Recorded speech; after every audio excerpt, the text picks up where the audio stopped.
నమస్తే. బాగున్నారా? నేను Sahiti, internationally certified yoga trainer and nutritionist. నేను తొందరలో క్లాసెస్ స్టార్ట్ చేస్తున్నాను.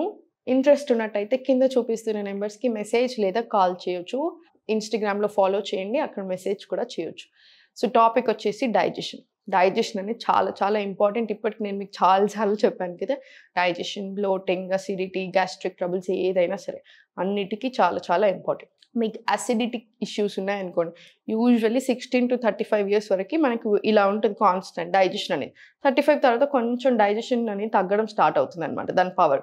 సో, మనం జాగ్రత్తగా ఉండాలి కదా! ఇంకా జాగ్రత్తగా ఉండాలి కదా! ఇప్పుడు ఏమైపోయింది, ఏజ్‌తో సంబంధం లేదు. వెరీ యంగ్ పిల్లలకు కూడా డైజెషన్ ఇబ్బందులు వస్తున్నాయి. సో, కొంచెం చూసుకోవాలి. ఫైబర్ ఫుడ్ ఎక్కువ తినండి. బయట ఫుడ్ చాలా తక్కువ చేయండి. డైజెషన్ ఇష్యూస్ ఉన్నాయంటే మాత్రం జంక్ ఎంత వీలైతే అంత తక్కువ చేసుకోండి. సరే, తినాలి అనిపించినప్పుడు వెళ్ళి తినండి. ఆఫ్టర్‌నూన్ ఏంటంటే కొంచెం తిన్నా అరుగుతుంది. మంచి డైజెషన్ కరెక్ట్‌గా ఉండే పీరియడ్ అనమాట. సో, ఆఫ్టర్‌నూన్ వెళ్ళేసి కొంచెం తినేసి రండి ఓకే. బట్ ఊరికే మాత్రం అలా చేయకండి. అండ్ ఇంకొకటి ఏంటంటే ప్రాసెసింగ్ ఫుడ్ 100% నో, ఇంకా అది గుర్తుపెట్టేసుకోండి. సో, మంచిగా తినండి. ఇంట్లోనే తినండి. అన్ని ఫ్రెష్ ఫుడ్ తీసుకోండి. డైజెషన్‌కి అన్నిటికంటే చాలా చాలా important. Fresh is the food easier to digest. మన భగవద్గీతలో కూడా ఉంది, ఆయుర్వేదాలో కూడా ఉంది. చేసుకున్నాక ఫుడ్ 3-5 అవర్స్ తర్వాత అది స్టేల్ అయిపోతుంది. దాని నుంచి మనకి ఏం రాదు అని. సో, స్టోర్ చేసుకొని పెట్టుకోవడాలు, ఫ్రిడ్జ్‌లో 1 వీక్ స్టోర్ చేసుకొని వీక్ అంతటికి నేను హెల్తీ తింటున్నాను అనుకుంటున్నారు. అలా ఉండదు. చెప్పాను కదా మళ్ళీ, fresher the food easier to digest. మనం ఏం తింటున్నామో అదే మన ఆలోచనలు. ఎప్పుడు గుర్తుపెట్టేసుకోండి. స్ట్రెస్ ఉన్నా కూడా డైజెషన్ ప్రాబ్లమ్స్ వస్తాయి. స్ట్రెస్ ఉంటే రాని ప్రాబ్లం లేదు. స్ట్రెస్ అన్నిటికీ ప్రాబ్లమ్స్ చాలా ఎక్కువ చేస్తుంది. వెయిట్ ఎక్కువ చేస్తుంది. రకరకాల హార్మోనల్ ఇష్యూస్ తీసుకొస్తుంది. డైజెషన్ ప్రాబ్లమ్స్ తీసుకొస్తుంది. డైజెషన్ ప్రాబ్లమ్స్ వస్తే ఆటోమేటికల్లీ గట్ హెల్త్ ఖరాబ్ అయిన కొద్దీ ఇంకా వందల ప్రాబ్లమ్స్ వస్తాయి. స్ట్రెస్ కంపల్సరీ తక్కువ చేసుకోండి. ఇంకా మీరు yoga one of the greatest options, God gift అని చెప్పొచ్చు. సో, యోగా చేసుకుంటే స్ట్రెస్ తక్కువ అవుతుంది మనందరికీ తెలుసు. సో, తక్కువ చేసుకోండి, ప్రాపర్ చేసుకోండి. ఇలాంటి చిన్న చిన్నవి ఫాలో చేయండి. అసిడిటీ ఉంది. అసిడిటీ ఉన్నప్పుడు ఏం చేస్తారు? తినే హాఫ్ అన్ అవర్ కంటే ముందు పొట్ట మీద పడుకోండి. నీట్‌గా ఒకసారి కాసేపు ఇలా పొట్ట మీద ఇలా పడుకొని తర్వాత మీరు తినొచ్చు. తినేటప్పుడు వేడిగా తినండి. సుఖాసనాల్లో కూర్చొని తినండి. తిన్న వెంటనే వజ్రాసన. తిన్నాక హాఫ్ అన్ అవర్ వరకి బాడీ అనేది ఎక్కువ మూవ్ చేయకూడదు. హాఫ్ అన్ అవర్ తర్వాత ఒక 5 మినిట్స్ వజ్రాసన్ లేదా 5 మినిట్స్ సుఖాసన్, 10 మినిట్స్ అలా మీరు ఇంక్లూడ్ చేసుకోవచ్చు. 5-20 మినిట్స్ వరకు మీకు కూర్చోగలిగితే 20 మినిట్స్ అయినా కూర్చోవచ్చు. కూర్చోలేం కాబట్టి 5 మినిట్స్ కూర్చోండి. తర్వాత కాసేపు సుఖాసనాలో కూర్చోండి. హాఫ్ అన్ అవర్ తర్వాత మీరు వాకింగ్ అనేది చేయొచ్చు. అప్పుడు చేయాలి. నైట్ కూడా కాసేపు పడుకునే ముందు కొంచెం సేపు వాకింగ్ చేసినా ఓకే. డిన్నర్ కూడా అంతే. తొందరగా కంప్లీట్ అయ్యేలాగా చూడండి. పడుకునే ఒక 2 or 3 అవర్స్ ముందే కంప్లీట్ అయిపోవాలి. సేమ్ అది కూడా అంతే. కిచిడి అలాంటివి తీసుకోండి. ఎప్పుడు మీరు తింటున్నా సరే ఫ్రెష్ కౌ ఘీ అంటే మంచి కౌ ఘీ ఉంటది కదా! ఆవు నెయ్యి ఏసుకోండి. కంపల్సరీ నీట్‌గా ఒక 2 టీ స్పూన్స్ ఏసుకోండి. ఈచ్ అండ్ ఎవ్రీ మీల్‌లో చాలా మంచిది డైజెషన్‌కి. సో, ఇలాంటివి చాలా ఉంటాయి. చిన్న చిన్నవి ఆల్రెడీ నేను మీకు చాలా చెప్తున్నాను. ఫాలో చేయండి. మీరే నాకు చెప్తున్నారా? నాకు చాలా మెసేజెస్ వస్తున్నాయి. 10 ఇయర్స్ నుంచి గ్యాస్ టాబ్లెట్స్ వేసుకున్న వాళ్ళు కూడా నా వల్ల మానేశారు. ఈ టిప్స్ వల్ల చాలా చాలా వస్తున్నాయి. అందరికీ ఫస్ట్ థ్యాంక్ యూ. సెకండ్ వచ్చేసి ఇవన్నీ చాలా బాగా ఫాలో చేయండి. అన్నీ బాగా జరుగుతుంది. నేను కూడా మీకు చెప్తూనే ఉంటాను. ఇప్పుడు ఆసనాస్ చూపిస్తాను. చాలా మంచి రిలీఫ్ వచ్చే ఆసనాస్ అనమాట ఇవన్నీ. ఇంకా ఎప్పుడైనా సరే సుఖాసన కూడా డైజెషన్‌కి చాలా మంచిది. ఎందుకు? నేను మీకు ఒకసారి చెప్పాను కదా! సర్క్యులేషన్ అనేది అబ్డామినల్ రీజియన్ సైడ్ జరుగుతుంది కాబట్టి మనకి డైజెషన్‌కి చాలా మంచిది. సో, స్ట్రెయిట్ ఇలా కూర్చొని స్పైన్ అనేది స్ట్రెయిట్ పెడితేనే ఎనర్జీ పాస్ అవుతది. సో, స్పైన్ స్ట్రెయిట్ పెట్టుకొని ఒక deep breath. Exhale. Body spine మొత్తం స్ట్రెయిట్ పెట్టుకొని స్లోలీ ఇలా కిందికి బెండ్ తీసుకో.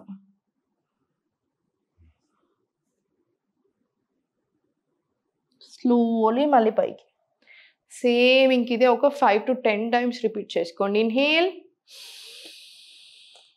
Exhale slowly forward.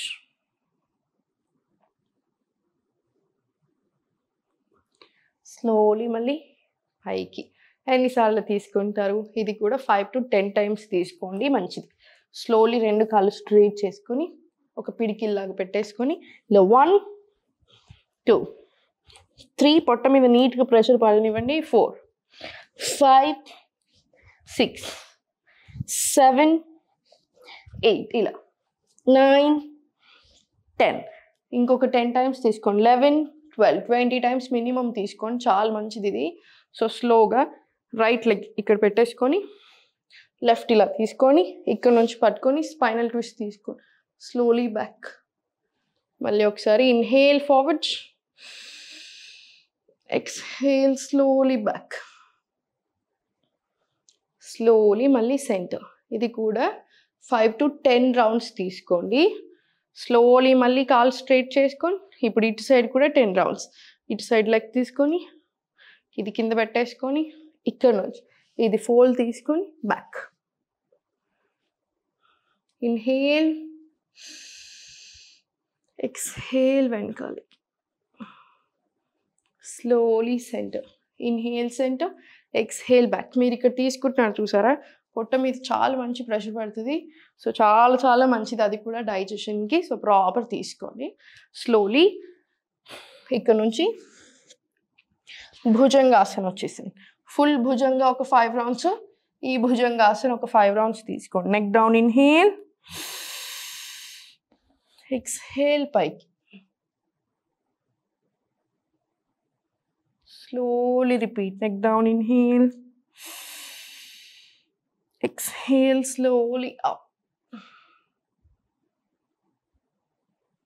ఇది ఒక 5 to 10 రౌండ్స్ తీసుకున్న తర్వాత స్లోలీ ఇవే చేతులు స్లోలీ ఇక్కడ పెట్టుకొని స్లోలీ 1 2 3 4 5 6 ఇలా 7.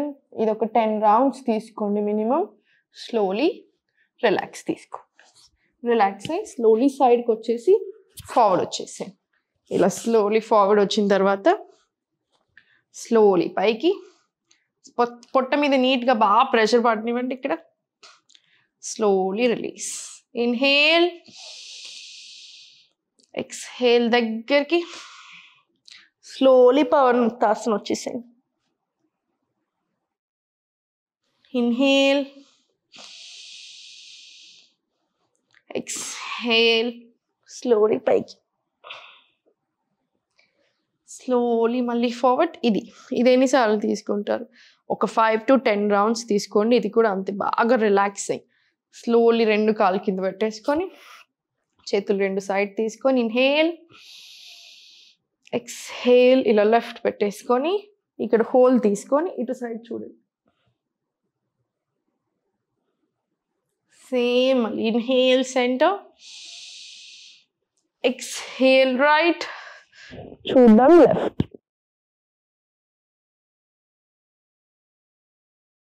స్లోలీ మళ్ళీ సెంటర్. ఇది కూడా ఇటు సైడ్ ఒక 5 రౌండ్స్, ఇటు సైడ్ 5 రౌండ్స్, ఇటు సైడ్ 5 రౌండ్స్ కంపల్సరీ తీసుకోండి. ఇప్పుడు కొంచెం టఫ్ చేయగలిగితే చేయండి, లేకపోతే కొంచెం ప్రాక్టీస్ అయినా కొద్ది ఫ్లెక్సిబిలిటీ ఇంక్రీజ్ అయినా కొద్ది కూడా చేయొచ్చు. 2 చేతులు పైన పెట్టుకోండి. ఇది వెయిట్ లాస్కి కూడా చాలా మంచిది. Inhale, exhale forward. ఇక్కడ బాగా ప్రెషర్ పడుతుంది. Inhale up, exhale forward. కాసేపు ఉండండి, ఒక 5 seconds.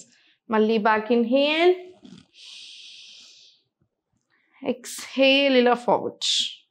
ఇది కూడా అంతే 15 to 20 రౌండ్స్ తీసుకోగలిగితే ఇది చాలా చాలా మంచిది. మీకు తీసుకోలేకున్నా సరే స్లోగా స్టార్ట్ చేయండి, స్లోగా ట్రై చేయండి, ఆటోమేటికల్లీ వస్తుంది.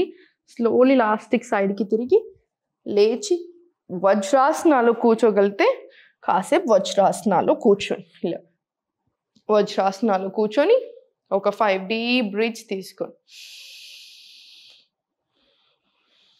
ఇలా ఇది ఒక 5 to 10 డీప్ బ్రీత్స్ కంపల్సరీ తీసుకోండి.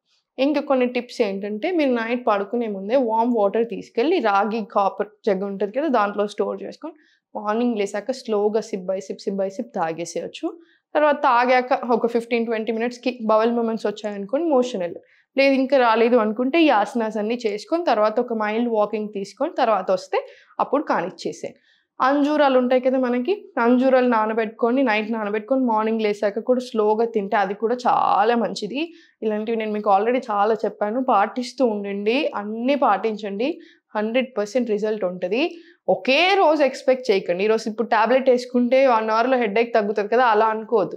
మళ్ళీ రాకుండా ఉంటుంది మనకి, అది చాలా చాలా ఇంపార్టెంట్. సో టైం పడుతుంది, కన్సిస్టెంట్ ఉండండి, అన్నీ బాగా జరుగుతాయి. ఎప్పుడు నవ్వుతూ ఉండండి.